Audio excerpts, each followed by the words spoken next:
Hey, thank you for joining us online today. We hope that this message challenges you and encourages you to experience Jesus together.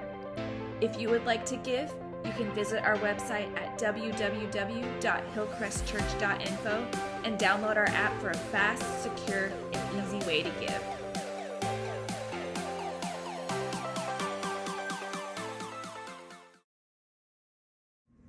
This year at Hillcrest, we are doing an egging for our neighbors. So we want to invite one person that has never been to Hillcrest or maybe has never been to church and to invite them to church for Easter Sunday.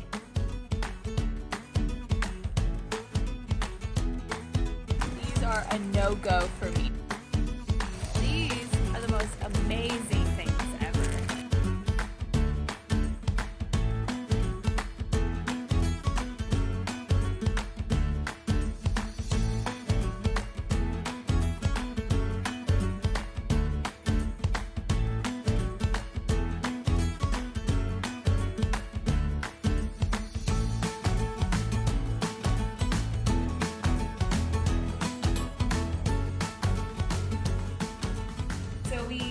Prepared an Easter basket, and we have our invite card, and so we're going to drop this off at our neighbor's house and to invite them to church. So join us. All right, so we have our basket, and we are headed to our friend's house to drop off our Easter basket to invite them to church. And the radio.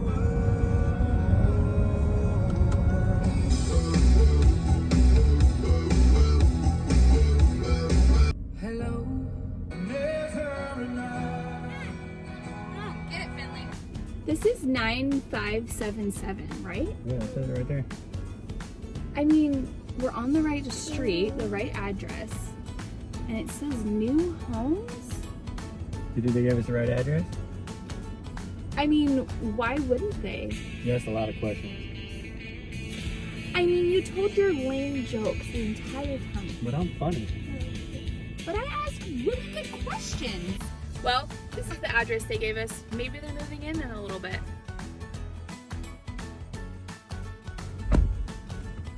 All right, job's done. We will see if we see them Easter Sunday. Put into these days, so much is written about Jesus' last week before his death and his resurrection. John has like 5 chapters devoted to today, to Thursday. So it's a big deal. It includes the Last Supper.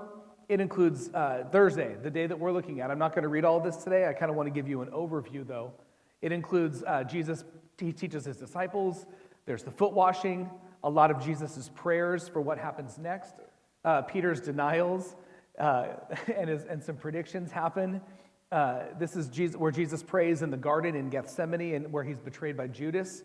And then also he's questioned, and there's kind of a mock trial where they're putting him through the motions so that they can execute him.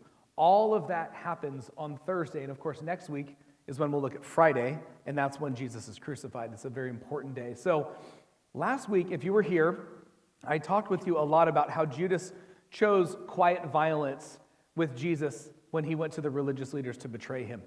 And as I was going through these scriptures and the volume of what there is to talk about, I felt it was important to show how Jesus handled that betrayal.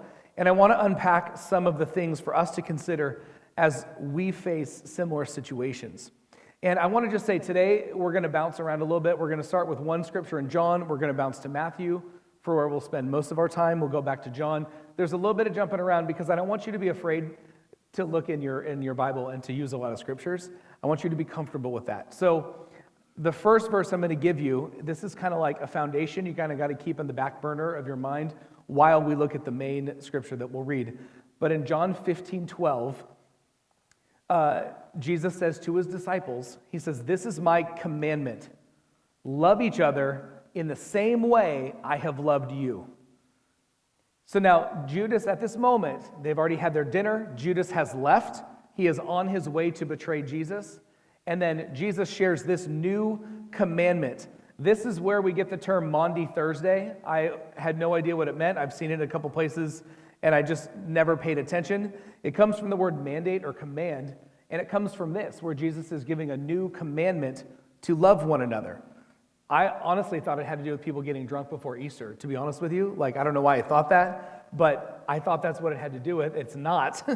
It is with people following Jesus' command to love one another and then on his way to the cross. So that commandment needs to stay in the back of your mind because it's something very important that we see Jesus play out for the rest of this passage. So now flip over to Mark chapter 26, and we're going to look at verses 47 through 56. So it's going to, I said Matthew. I have said Mark, but I meant Matthew. I'm all over. So Matthew 26, thank you. There's only 16 chapters in Mark. It'd be really hard to find that. Okay. And even as Jesus said this, Judas, one of the 12 disciples, arrived with a crowd of men armed with swords and clubs. They had been sent by the leading priests and elders of the people. The traitor Judas had given them a prearranged signal. You will know which one to arrest when I greet him with a kiss. So Judas came straight to Jesus. Greetings, Rabbi, he exclaimed, probably obnoxiously loud so that everyone in the group was like, this is the rabbi. And then he gave him the kiss.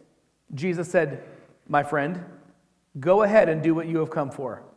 Then the others grabbed Jesus and arrested him. But one of the men with Jesus pulled out his sword and he struck the high priest's slave, slashing off his ear. Put away your sword, Jesus told them. Those who use the sword will die by the sword. Don't you realize that I could ask my Father for thousands of angels to protect us, and he would send them instantly?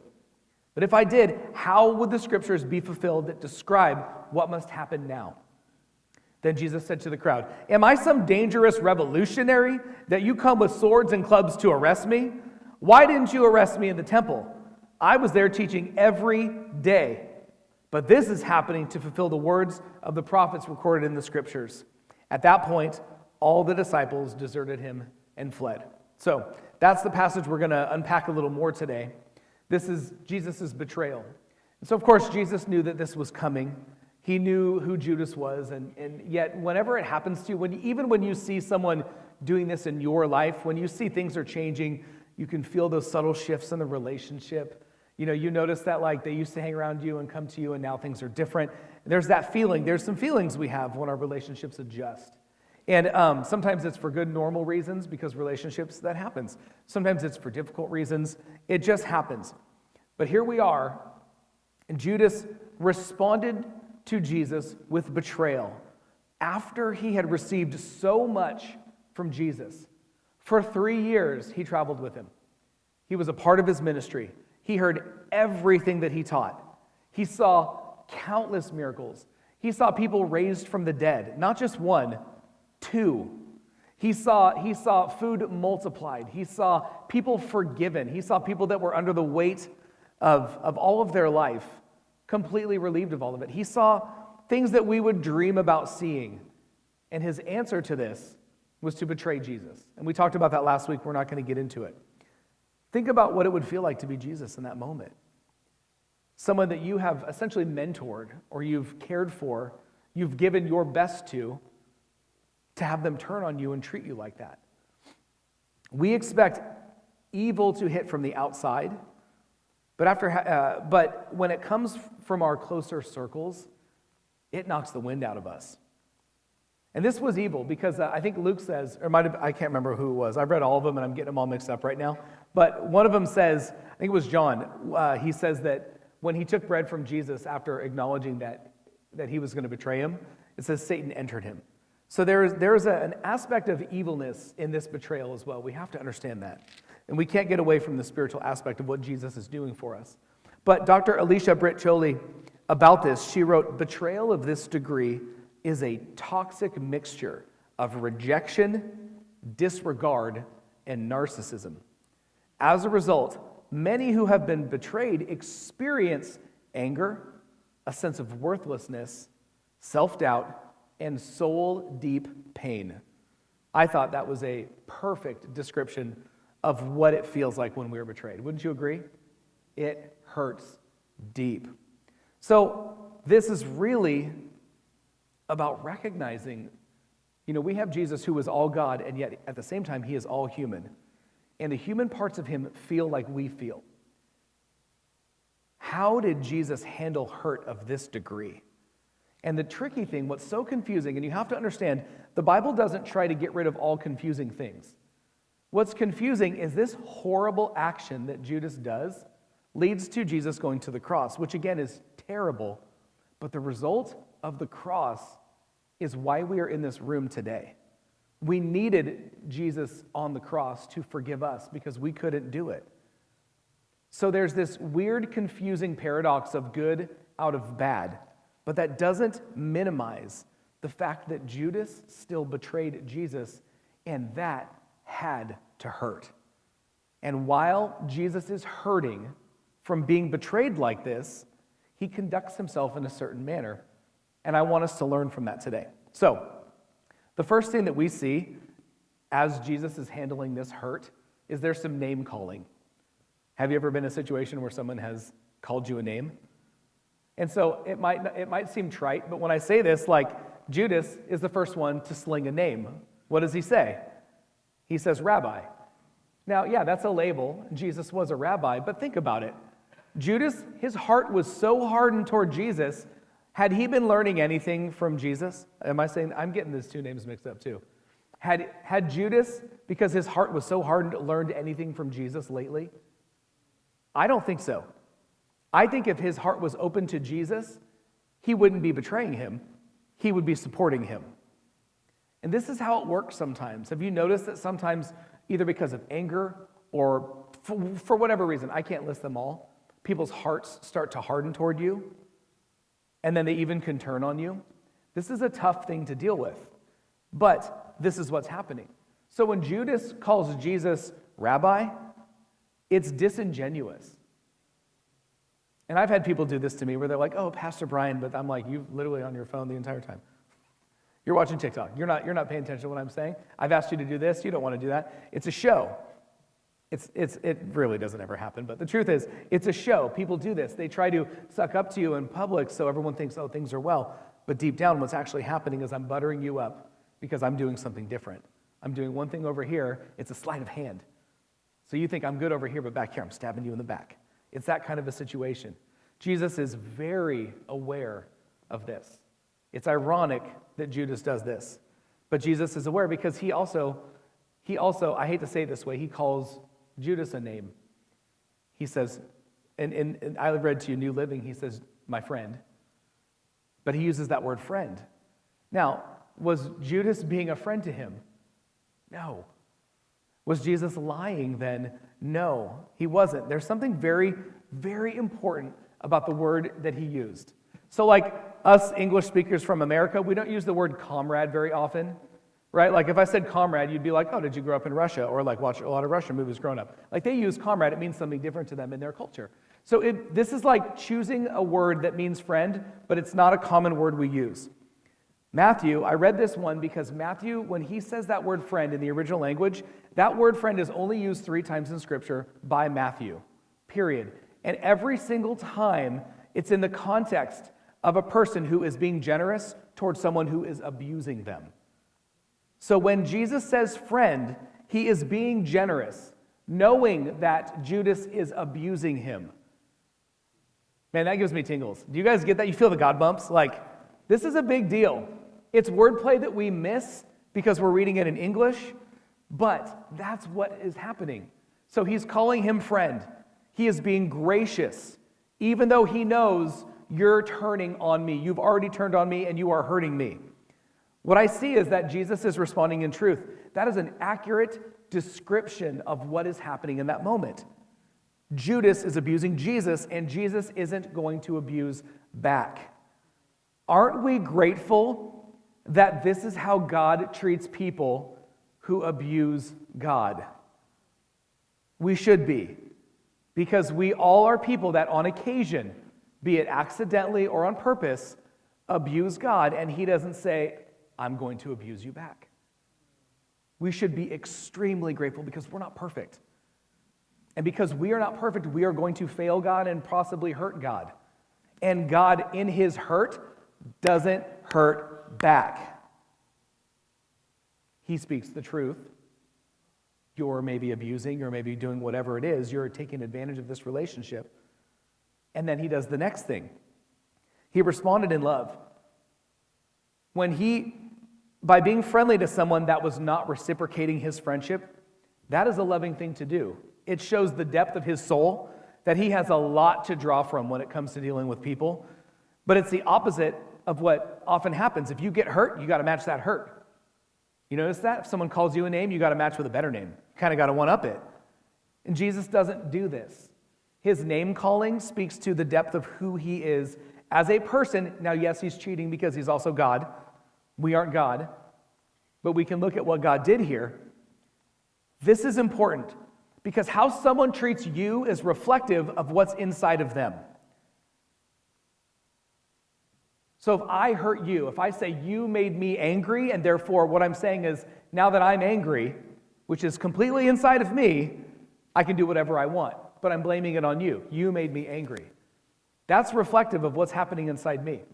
So if someone hurts me and I choose to call them friend, or I choose to show them love, or I choose to fight back, I'm showing what's happening inside of me.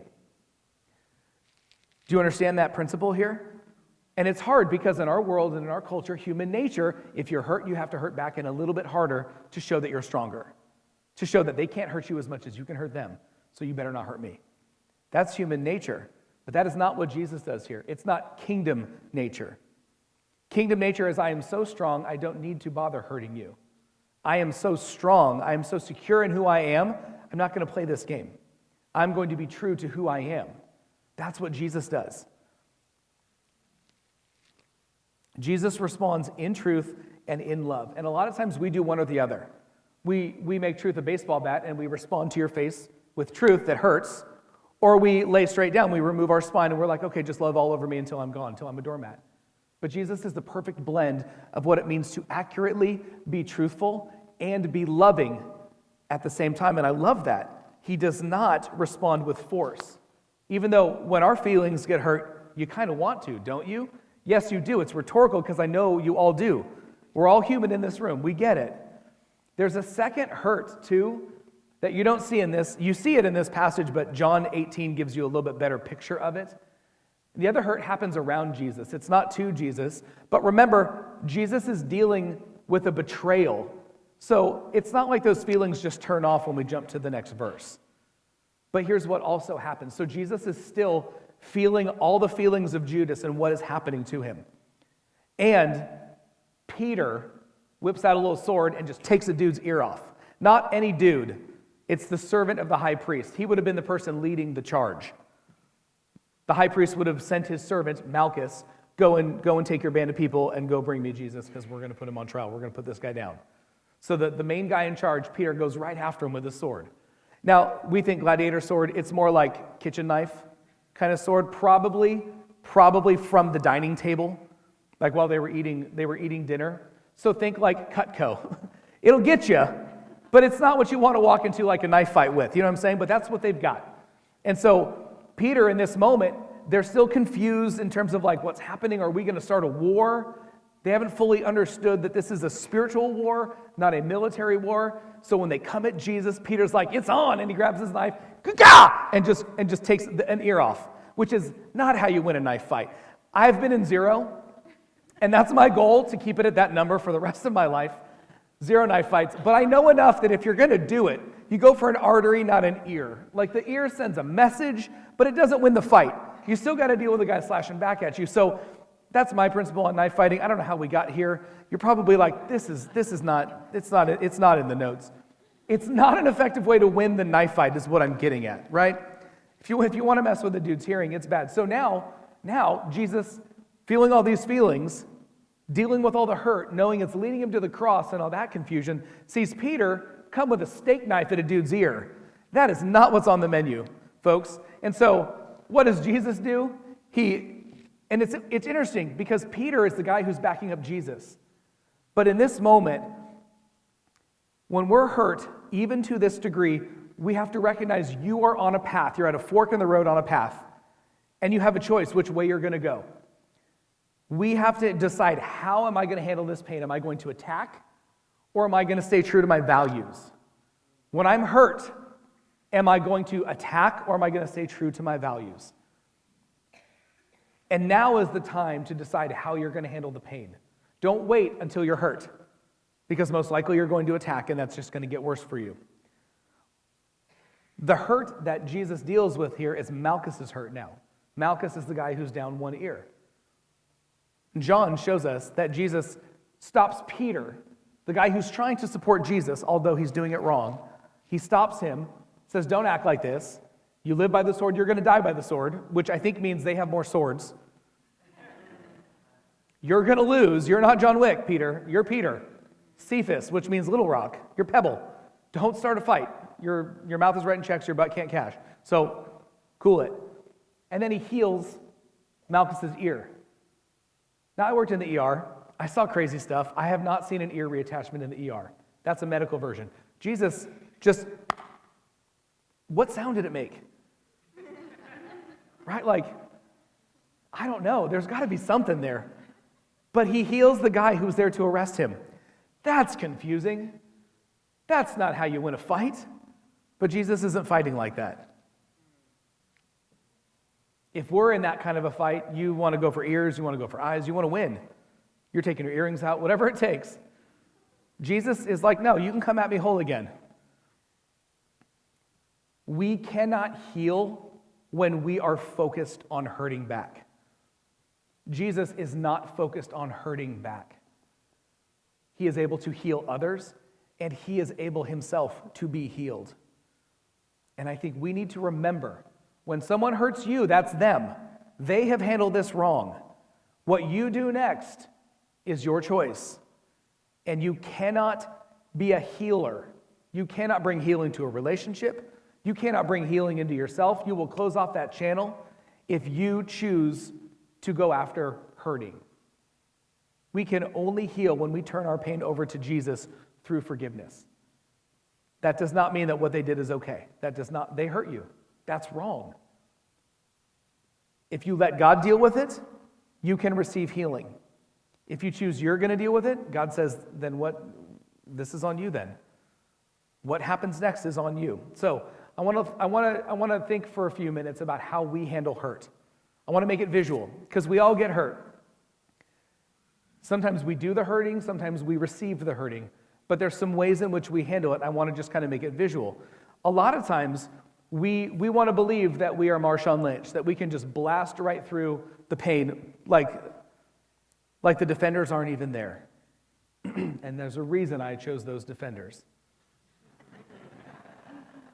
And Marshawn Lynch, we haven't been there for a while. So the idea is we like to think that we're so strong that nothing can hurt us and we can just get straight through it. We're always going to score and we're always going to be all about that money. However, the reality is we aren't just like that. It doesn't always hit like that. Sometimes it cuts very deep, as we can see from this situation. There are a lot of different reactions to how we get hurt. So the first one is you turn into Elsa from Frozen. You freeze everything. You shut everything down. It's frozen. You close up. You won't talk to anyone. You won't be warm to anyone. You won't look anyone in the eye. You're letting the world know, I am so hurt, I'm shutting down. It's one way to do it. You have frozen the world out. Jesus doesn't do this. If you notice this, while he's hurting, some of the most important things he teaches happen after Judas leaves the room to go turn him over to the religious leaders. And Jesus isn't ignorant of what's happening. Some of his best teaching comes after he knows he's being betrayed. He still talks to people.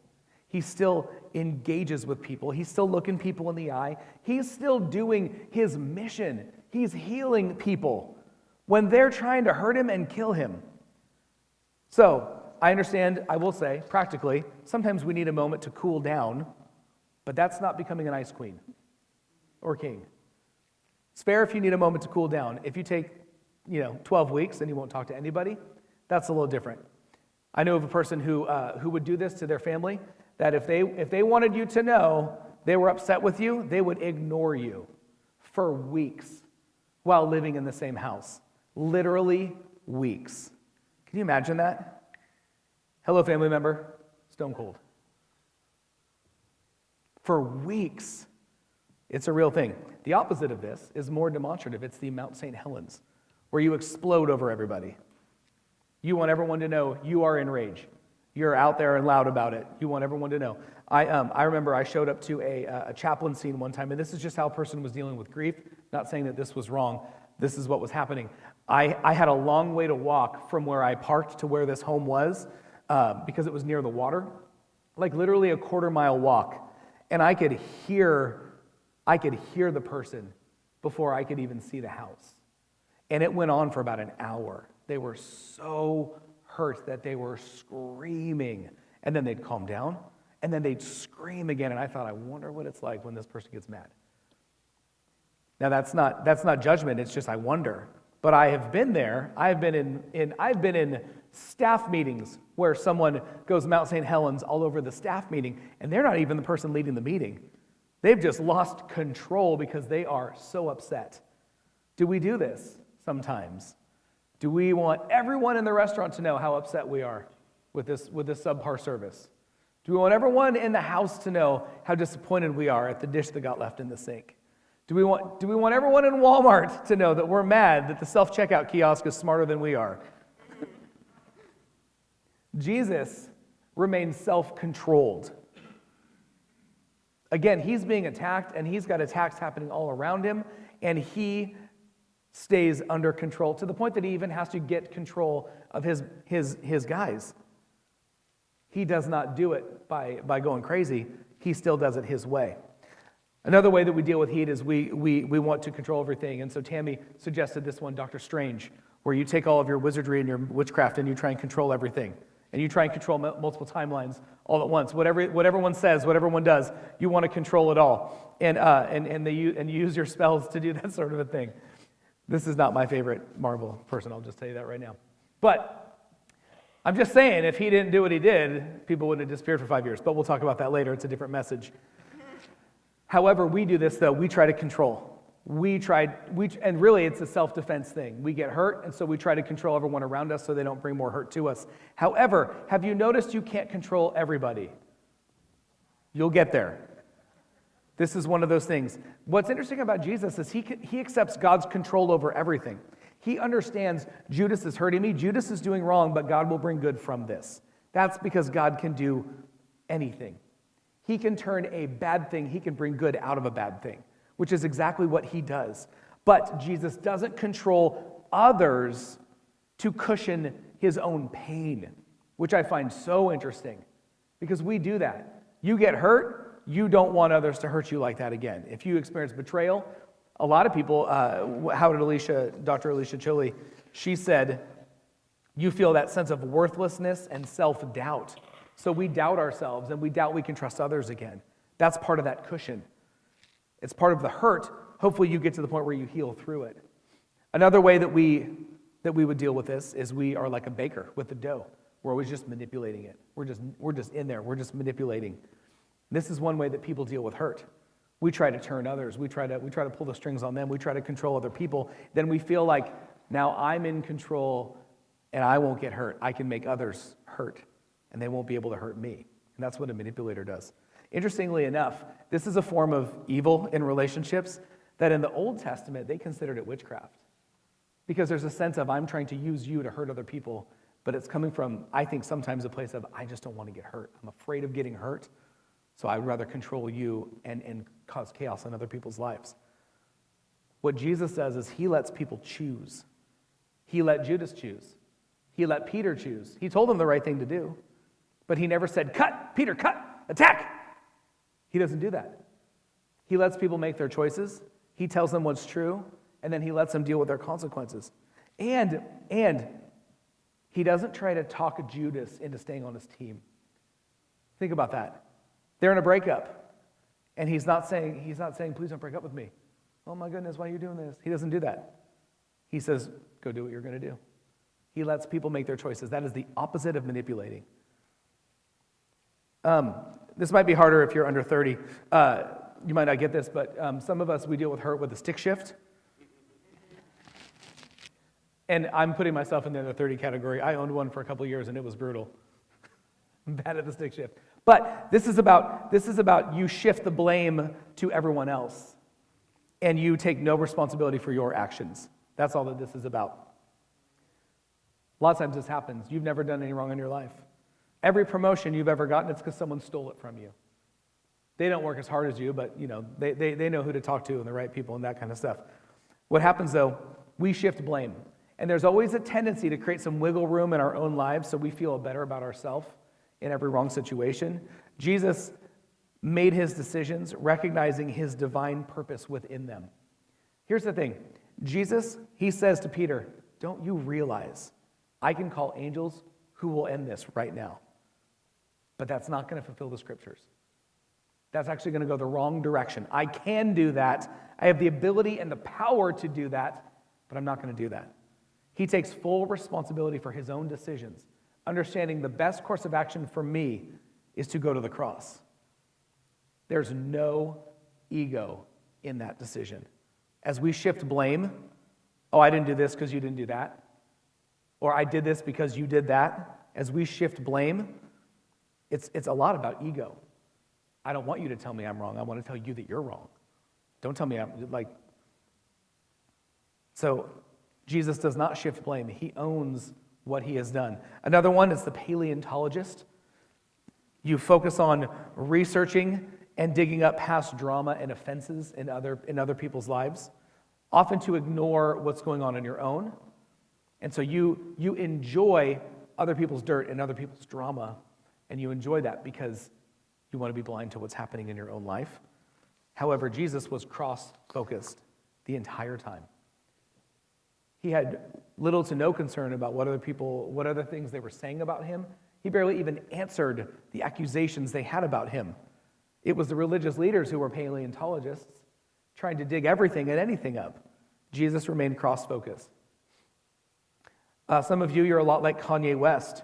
When it's Taylor Swift's moment to receive her award, you walk up and you steal the moment. And this is the equivalent relationally of you take on everyone else's offense.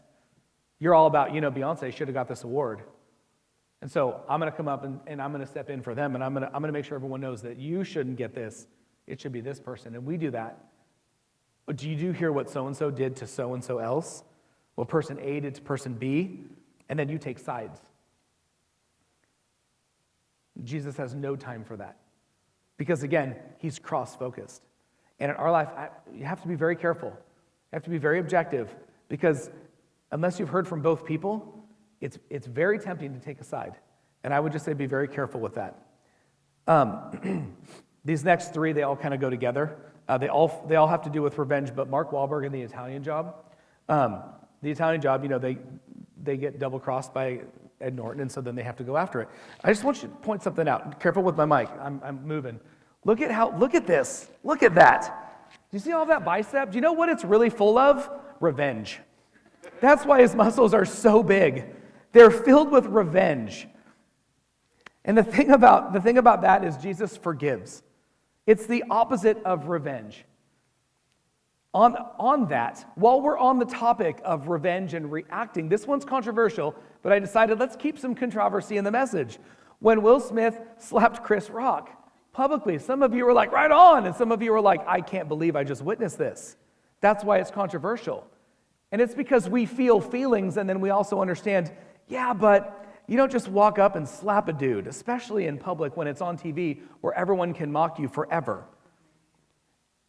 The thing is, what I think he did is he let his emotions go way too far and then he took it physical. Sometimes this happens and sometimes we do this. And I just got to say, this is not the right way to handle that kind of a thing. It leads to you becoming John Wick. And you have to talk about John Wick since the movie just came out. The thing is, revenge, if you start going down the path of revenge, there's 4 John Wick movies because there's no clean revenge story. They just fold into more revenge, and now this person is after you, and then you got to deal with that person over here. Before you know it, you're in some desert somewhere with Halle Berry, and what's going on there? It just never stops, because now people want revenge with you. That's the whole point of this. Revenge is a cycle that you can't get out of once you start down that road. Another way, someone mentioned this one from our staff meeting, was that you become the double agent. This is a double agent from one of the Mission Impossible movies. The double agent is a person who's friends with both offended parties, with both people being hurt. But they tell each one what they want to hear. And what I find that's difficult with that is that you're not being honest or real with people. You're telling them what you want to hear so that they will be okay with you. Again, it's about you, and so essentially you're lying. Now, there are several ways that we handle hurt that comes our way, and I've just given you some. But I want to remind you what Jesus commanded us and what Jesus did. He said, "Love each other as I have loved you." Now, what we see Jesus doing, even when Judas is hurting him, is we see him showing love. Here's a real-life example, and we'll end on this. Jared, you can come up. In the 90s, I'll never forget the day that I turned on MTV, and Tupac Shakur had been killed in Vegas. And then, I think it was Vegas. He had been killed.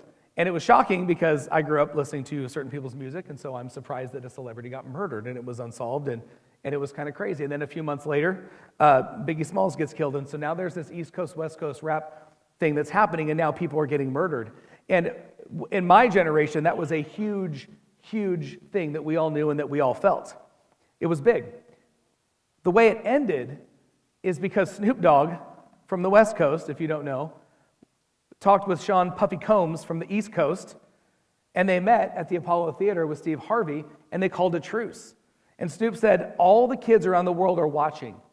They look up to us, and they want something positive to look forward to and something to live for. And by calling a truce, we are giving them something to live for. We knew about 2 notable deaths, but this just kept filtering down into whose side are you on. It was another revenge cycle. In my generation, as I was in high school watching this unfold, we see it end because someone said, this is not the right thing to do, it's not the loving thing to do, it's not in the best interest of other people. It reminds me of how when Jesus was being hurt and being attacked, he said, I'm not going to treat you the way you are treating me. I'm going to treat you with love because I am a person whose values are based on love. My character comes out of love. Even though you are in the wrong and what you're doing I'm not okay with, on a relational standpoint, I'm going to show you love. I won't play your game. You're going to have to rise up into mine. Sadly, Judas did not live long enough to do that. But what we see here in this whole story is we see the thing about Jesus, he showed love. He was able to wash the feet of a person that he knew would betray him in a short period of time. He also washed the feet of Peter and every other disciple, people he knew would deny him and desert him by the end of the night. That is loving each other. That's what Jesus did to people that he knew would hurt him. To wrap this up today, the question I have for you is, do you have a grudge with anyone? Is there anyone in your life that you want revenge on? You would never tell anyone this, but secretly deep down, you're like, yeah, if they lost their job, I'd be like, That's not a loving thought, that's a revenge thought. Is there anyone in your life that you need to forgive? And are you at a place where you notice you're not healed internally? You're not able to offer anything of healing to other people? And deep down, it's probably because you haven't forgiven someone who has hurt you. And you need Jesus to heal that hurt within you before you can heal others. I want to pray with you today. Would you bow your heads and close your eyes? We looked at a very real aspect of Jesus' life.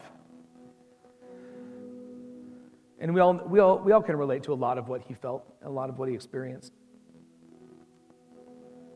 And I think there's something very difficult and challenging for us to aspire to when it comes down to, can I act the way Jesus did when someone is actively trying to hurt me? When they're out to harm my character, or they're out to remove relationships from my life, or whatever it may be. Can I respond to them the way Jesus responded to Judas in that moment? And here's why this matters. It matters because Jesus did the same thing for us. He showed grace and he showed love to us. We're all sinners. We're all people who have failed God.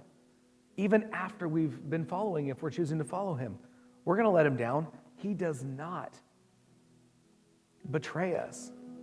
He does not destroy us. He loves us, and he gives us another chance. So it matters, because if we're going to be like him, we've got to act like him. That happens from inside our heart and soul. We need to allow our soul and our emotions to be repaired to the point that we can handle them the way Jesus did. So I'm asking you today, I don't know where you're at internally. I don't know what's going on with you. I don't know what you're experiencing, but I know that God does. And I know that God has a good plan for you. I know that God wants you to become a person who can respond to these kinds of situations in a way that he did. So Jesus, we pray today, and we humbly ask you to heal our wounds. Some of the hurts we've been carrying around, they are from way, way back in our lifetime. We've probably forgotten a lot of the details, but we know the hurt. Lord, may we be people who are able to forgive and receive your healing in our heart and in our life. We're not condoning what anyone did. What they did was hurtful. By forgiving, we're saying, I'm not going to hold it against them anymore. I'm going to let God deal with it. I'm going to let God deal with them. And I'm going to choose to allow God to heal me. Jesus, I pray that you would do that. And then, Lord, help us to be people who live by this very important commandment, to love each other in the same way you loved us. Holy Spirit, I pray you would show us what it means to be like that, what it means to live like that, what it means to love like that. Help us to do so. If you're in this room and you've never made a decision to trust your life to Jesus, but today is your day and you want to, I want to talk to you right after. I want to pray with you. So do me a favor and talk to me right after the service. I'll wait up here for a moment. I want to speak with you about what it means to follow Jesus and about taking your next steps. God, I pray for everyone in this room. I hope and pray that no one experiences betrayal like this, like we've seen, but unfortunately, I know the chances are that we will at some point. Lord, help us to be people who live the mandate, who live the command that you gave to love one another. May we recognize that you did it, you've given us an example. Help us to follow your example. We pray that you would bless the lunch that's being presented downstairs, and that our conversations would be healing. They would be uplifting. They would be incredible. That you'd be in them. Thank you for this church. Thank you for your spirit. Thank you for your grace and your love. In Jesus' name, amen. Amen. Thank you for being here today. There is lunch that's being served downstairs. Thank you. You guys are so kind. There is lunch being served downstairs. Please join us. Use it to meet someone or get to know someone that you don't know, because this is not about the food. It's about our church being connected. Okay. So I hope you'll take some time and get to know somebody. Sit with someone you've never sat with before. Tell them your whole life story in tremendous detail, and then you made a new friend. All right. God bless you guys. We'll see you downstairs. Have a great Sunday.